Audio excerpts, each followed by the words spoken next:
say it. Let's see what we got. All the way up. Go! Here's Chauncey Billups. Here it is. He's got it. He's got it. Chauncey Billups hits the three. With a steal and the drive. Lays it up. Lays it in. Count that baby. And a foul. Bonjour à toutes, bonjour à tous et bienvenue pour ce premier épisode des Chroniques de Motor City. Je suis très heureux de lancer ce nouveau contenu aujourd'hui et j'espère que vous serez avec moi pendant toute cette histoire comme vous l'avez été pour tout le reste depuis le début de Piston FR. Alors, qu'est-ce que sont les Chroniques de Motor City ? Eh bien, comme nous sommes dans le premier épisode, posons les bases tout de suite. Les Chroniques de Motor City, c'est désormais votre podcast dédié à la culture et à l'histoire des Détroit Pistons. Ensemble, nous voyageons à travers le temps pour découvrir ou redécouvrir les moments qui ont compté dans la vie de notre franchise préférée, depuis sa création jusqu'à aujourd'hui. Et pour tous ceux qui veulent en savoir plus, qui veulent connaître un petit peu la genèse du truc ou les inspirations qui m'ont poussé vers la création de ce podcast, sachez que j'ai publié juste avant un épisode 0. En gros, c'est un format un peu plus court que j'ai enregistré une fois en roue libre, une sorte de chronique de Motor City Origins. Donc voilà, les bases sont posées. Alors pour tous ceux qui me connaissent déjà et qui me suivent depuis quelques temps, merci à vous d'être toujours là. Et pour ceux qui me découvrent, bienvenue, qui me découvrent via ce podcast, bienvenue. Je suis Winston et en fait je serai votre guide pendant ce voyage. Je précise d'entrée parce que c'est important, les chroniques de Motor City, ce sera histoire et culture autour des Détroit Pistons, pas ou très peu d'actualité. Et pour commencer cette nouvelle série, j'ai choisi un premier numéro qui sera très introductif. Le but c'est clairement de remettre tout le monde à niveau. Donc, il me semblait bien de remonter tout de suite assez loin et de retourner jusqu'au jour de la création de l'équipe. En fait, je me suis dit que pour comprendre au mieux les Détroit Pistons et pour qu'on en parle ensemble le plus longtemps possible dans ce podcast, la première histoire que j'allais vous raconter, c'est simplement celle du nom de la franchise. Donc le thème d'aujourd'hui, ce sera l'origine du nom des Détroit Pistons, ou littéralement pourquoi les Pistons s'appellent les Pistons. Allez, c'est parti.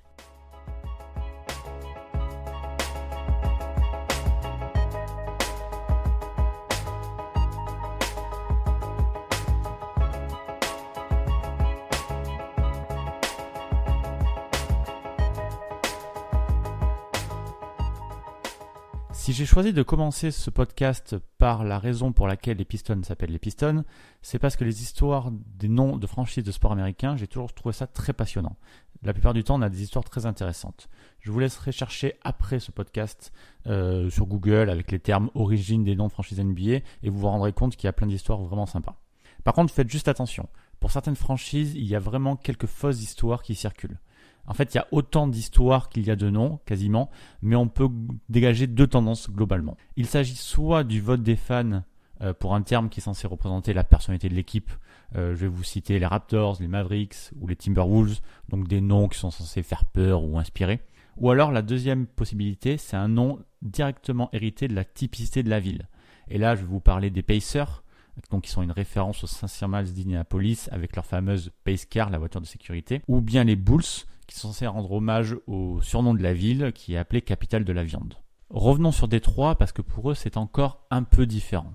Juste à l'instant, je vous disais de faire attention à toutes ces fausses croyances qui circulent sur internet. Et bien c'est exactement ce qui se passe autour de l'origine des Pistons. Moi j'ai lu, et sûrement vous aussi, qu'en gros Détroit c'est la ville des voitures. Dans les voitures il y a un moteur et un moteur c'est plein de pistons. Ce qui expliquerait l'origine du nom de l'équipe. Ben en fait, non, c'est pas aussi simple. Et si ça l'était, j'aurais pas l'occasion de faire ce podcast. En réalité, le fait que les Pistons soient domiciliés à Détroit, cette fameuse ville des voitures, c'est qu'à moitié une coïncidence. Et pour comprendre toute l'histoire, on va remonter le temps ensemble, direction 1941, pour revenir le jour de la création de la franchise. Mais alors, Doc, toutes ces histoires sur les risques de modifier le futur, le continuum espace-temps. Je me suis dit, on s'en balance. Nous voici désormais en 1941 et permettez-moi de vous présenter Fred Zoellner, l'homme qui va fonder notre franchise des Détroit Pistons. Mais cette équipe que vous et moi on connaît aujourd'hui sous le nom de Détroit Pistons justement, ne va pas naître à Détroit. Non, en fait elle va plutôt naître à Fort Wayne, une sympathique bourgade de 265 000 personnes située dans l'Indiana. Et oui, en fait, avant d'être domiciliés dans la Motor City, les Pistons sont simplement nés 300 km plus loin. À l'époque, Fred Zoellner, il engage son équipe en NBL, la National Basketball League. C'est une ancienne ligue professionnelle de basket qui a existé de 1937 à 1949. Et en fait, si Zollner a pris le temps de construire une toute nouvelle franchise, c'est dans un seul et unique but, faire de la publicité. J'imagine que vous trouvez ça étrange, hein ? Eh bien en fait non, et c'est même plutôt logique. Fred Zollner, lui, avant d'être propriétaire des Pistons, c'était avant tout un industriel. Et Zollner, il possédait sa propre usine de fabrication et oui je vous le donne en mille, de pistons. En fait, sa franchise devait d'abord servir, et même avant tout, de vitrine à son activité principale. Et Zollner, il a poussé le vice au point de donner son nom complet à sa franchise. Donc en fait, en 1941, quand les Pistons naissent, ils naissent sous le nom complet de Fort Wayne Zollner Pistons. C'est un peu triste à dire pour nous, mais notre franchise préférée, elle a d'abord été créée pour devenir une sorte de panneau de publicité géant. Bon, pour autant, les premières années à Fort Wayne vont très bien se passer pour ceux qui s'appellent à l'époque les Zollner Pistons. Pendant 9 saisons en NBL, l'équipe elle est à chaque fois au-delà des 50% de victoires. Elle va aller 2 fois de suite en finale, en 1942 et 1943, et puis enfin elle va gagner le titre en 1944 et faire un back-to-back en 1945. L'histoire elle va continuer encore 3 ans. Mais en 1948, Zollner et son équipe ils quittent la NBL pour aller jouer une seule saison en BAA, l'ancienne Basketball Association of America. Et en fait, au moment de ce déménagement, Zollner choisit enfin d'enlever son patronyme du nom de l'équipe.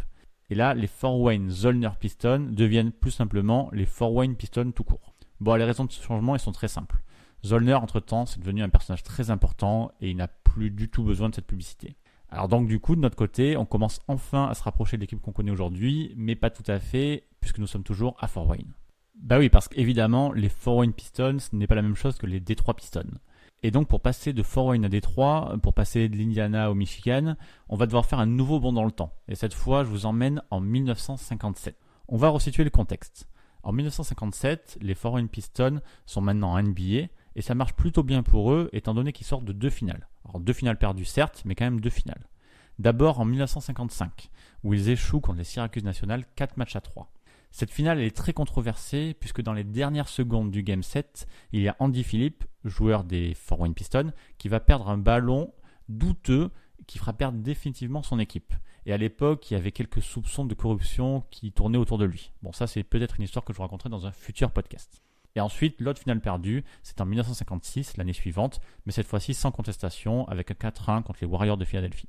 Alors je sais que 2 défaites de suite en finale NBA c'est dur, mais ça prouve aussi que les Pistons sont maintenant une équipe qui compte dans cette NBA. Et du côté de Fred Zollner, on se dit la même chose, et donc on en conclut que la ville de Fort Wayne est maintenant trop petite pour ces Pistons. Il s'agirait de grandir. Fred Zollner va donc maintenant chercher une nouvelle maison pour son équipe et il a 2 critères très importants. D'abord, il veut un plus gros marché et aussi un endroit où il n'y a pas de concurrence niveau basket. Bon, les recherches ne durent pas longtemps et Détroit est vite choisi comme la future maison des Pistons. En fait, il faut dire que la Motor City répond à toutes les demandes de Zollner. L'agglomération pèse 4 millions d'habitants et il n'y a eu aucune autre équipe professionnelle de basket dans la ville depuis plus de 10 ans. Bon, mais pour être franc avec vous, Zollner, il n'a pas eu besoin de chercher bien loin.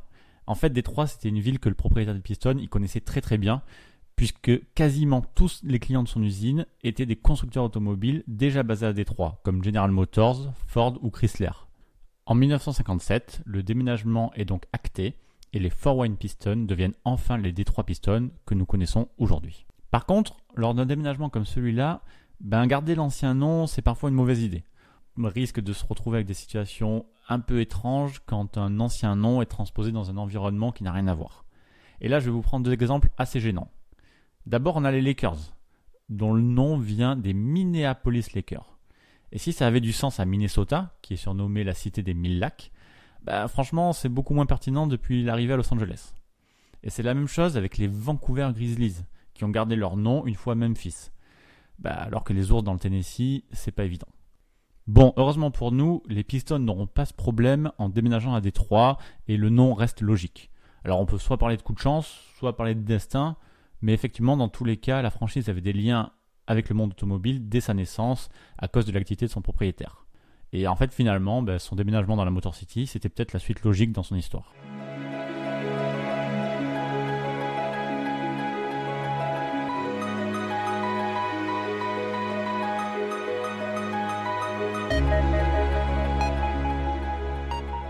Et voilà, on arrive à la fin de notre voyage et à la fin de ce tout premier épisode des Chroniques de Motor City.